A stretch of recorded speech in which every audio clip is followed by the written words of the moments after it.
It's been 4 years since my wife and I got married, and our marriage life was doing very well, and we were getting ready to have a child soon. My wife had a dirty crime that broke my heart when she was a young girl. I was so eager to welcome a new child into our family when my wife's dirty crime came out. We lost everything, and I met her in a flower shop while I was on my way to the hospital to see my brother. The flower shop owned by my future wife was the flower shop I visited when I was there. My interest in her grew with the first time when I met her, and I started visiting her shop frequently, and it was not long before we became friends. Soon I expressed my feelings towards her, and surprisingly, she also started to like me, and after dating for a few months, we got married.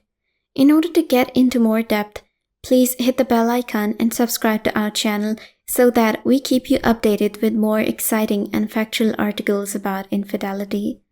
Because I work at night manager in a hotel, I used to spend a great deal of my time at work at night.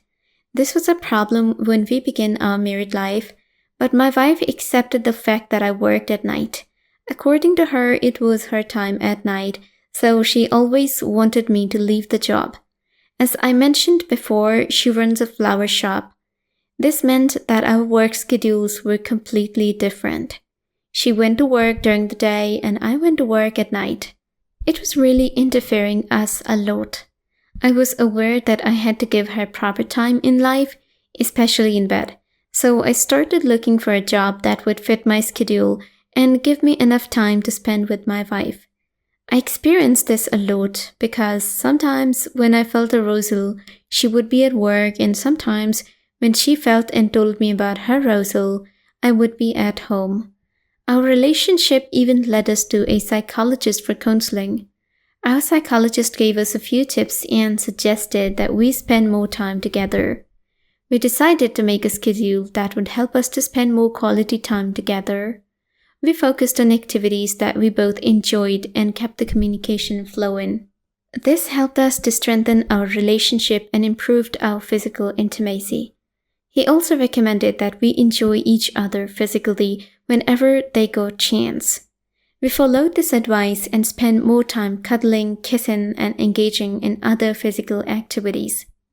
This helped us to reconnect on a deeper level and feel closer to each other. We were able to rebuild our relationship and get back on the same page. We worked on his recommendations and it worked for a few months. But then again, her complaints started and she started taunting me in an unusual way. I was getting frustrated with all these behaviors. I took a break one night and I thought I should spend some time with her. I went home with a bouquet and a sweet, which was her favorite.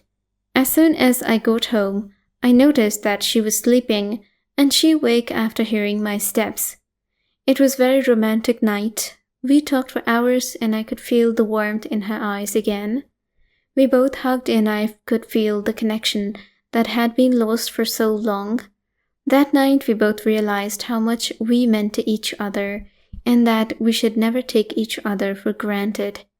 So I thought everything was fine. Then, along with that, I was also seeking out another job, which would be a daytime job. A very busy season came when I was working so hard in the hotel because in this season, a lot of tourists came and visited us.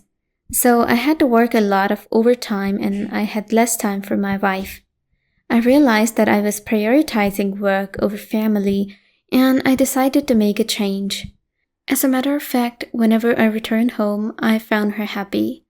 It was a great news. However, as a recall, I had not shared a bed with her for quite a few days. And she was still happy, so I thought maybe she understood my problem. I asked her if she knew the reason why I had been coming home late, and she smiled and nodded her head. I was relieved that she did not judge me or try to discourage me for my late hours. She just accepted me as I was. I had thought that maybe I should give her a surprise, which would be my new job that would be during the daytime. I decided to tell her about the new job and how it would help me and our family. I was excited to share the news with her. She was delighted and thanked me for my hard work. Nevertheless, I had to concentrate on getting a job that would allow me to work during the day. I was determined to find a job that suited my needs, and I was determined to make it work. When it was midday one day, I was missing my wife, so I decided that I would visit her shop and see her. As I walked to her store, I saw a young boy on the counter. I asked him about my wife, and he said that she just had gone to the nearby market to buy something.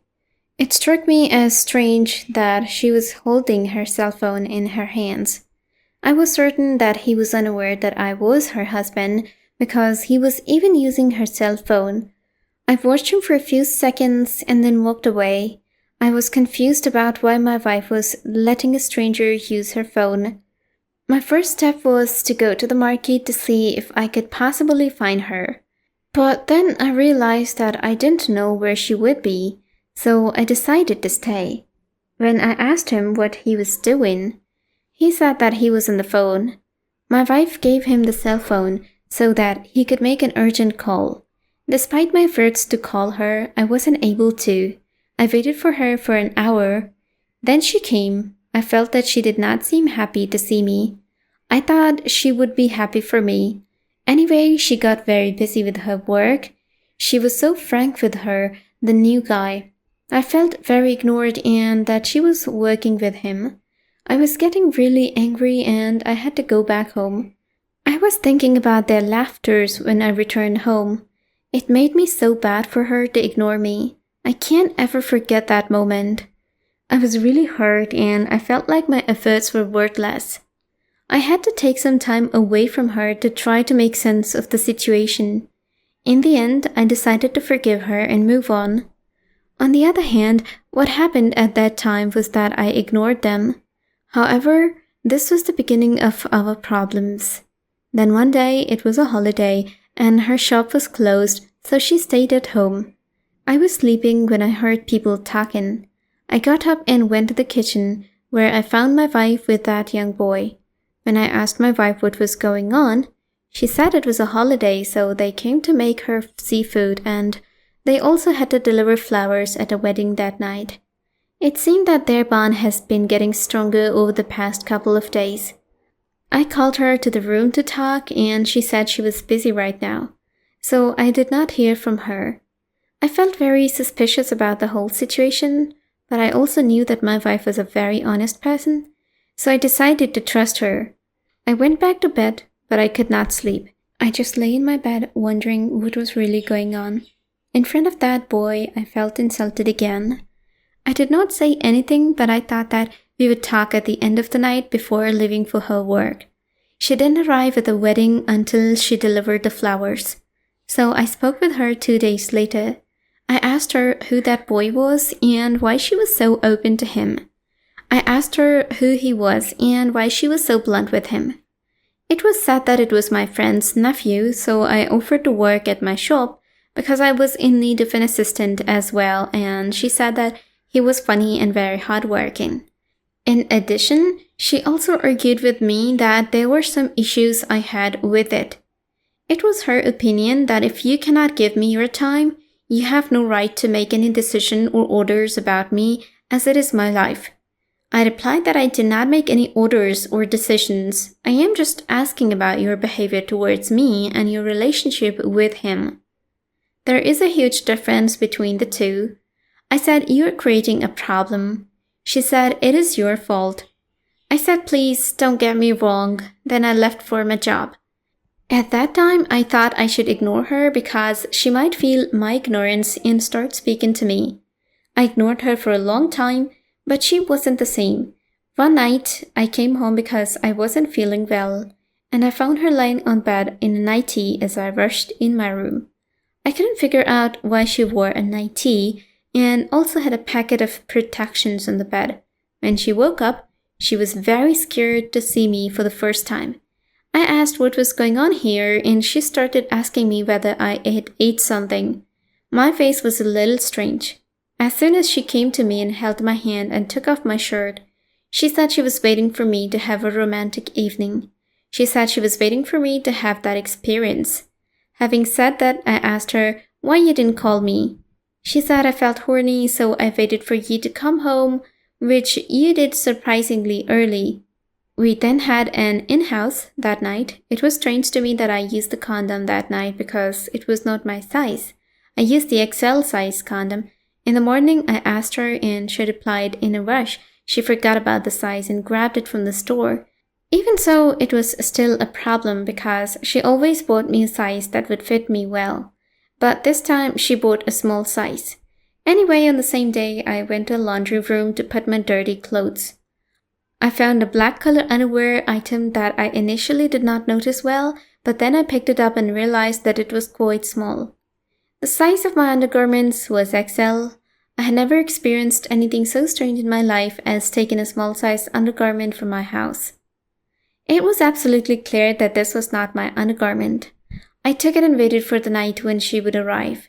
She was stunned when I put the undergarment in front of her. It took her a few minutes to figure out where the undergarments came from. She replied that my assistant boy came home a couple of days ago when I was at the store. Maybe he changed his clothes. Since he was supposed to attend the party, I told him to leave some things at home while he was there. She said it was very unethical what he had done to change his clothes here. She called him that time and asked him about his underwear and even used harsh words to describe it. Then she apologized to me. Though I understand her point, I did not feel right about it. The way her acts were so suspicious to me, I couldn't help but feel something was wrong. The moment came when I thought we should have our children. This was my reason for intense desire to talk with her and plan a baby with her. I thought maybe now would be the right time to take actions. As I talked with her, she did not hear me at all, just smiling and using her cell phone throughout the entire conversation. I realized she did not share the same desire, and I felt disappointed and frustrated. I couldn't help but think that she didn't take me seriously. I decided to put my plans on hold until we could have a real conversation about it. I asked her again and she said she was fine with whatever I said and that she will have a baby soon. I became happy. We discussed our plans and eventually agreed on a timeline and a budget. As much as I was excited about the prospect, I felt that she did not seem to be interested in it at all. I asked her why she wasn't more enthusiastic, but she didn't give me a clear answer. I could tell her that she was just going along with my plans and didn't really care about them.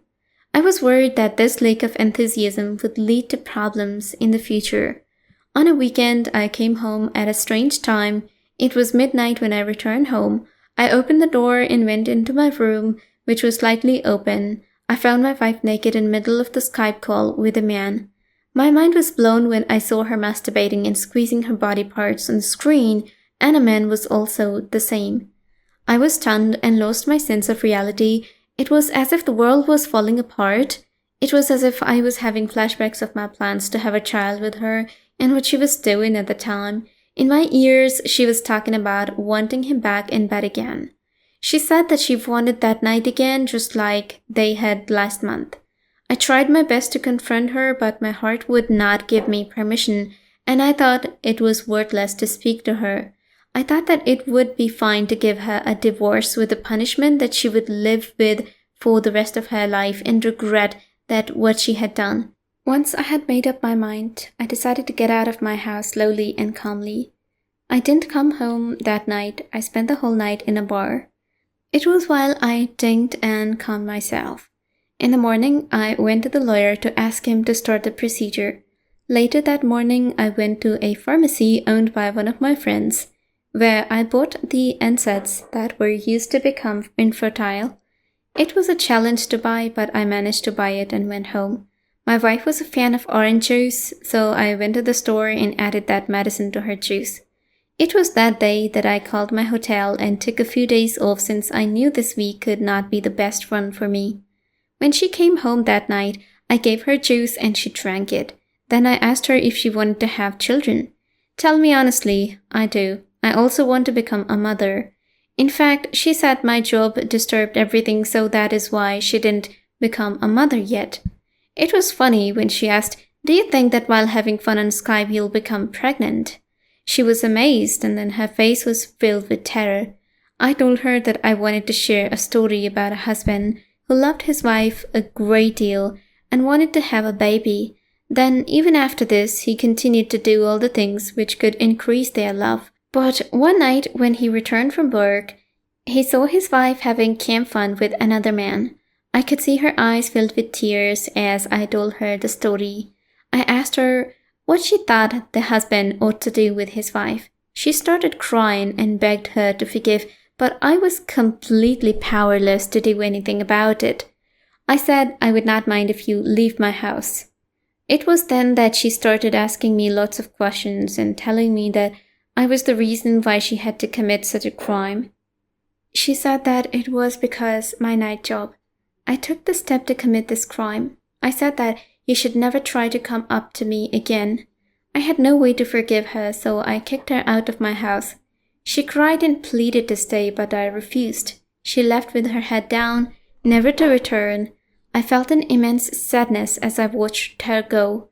However, I did what I had to do. In future, she would have to face the consequences of her cheating on me.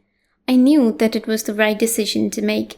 I had to stay strong and firm in order to protect myself and my emotions.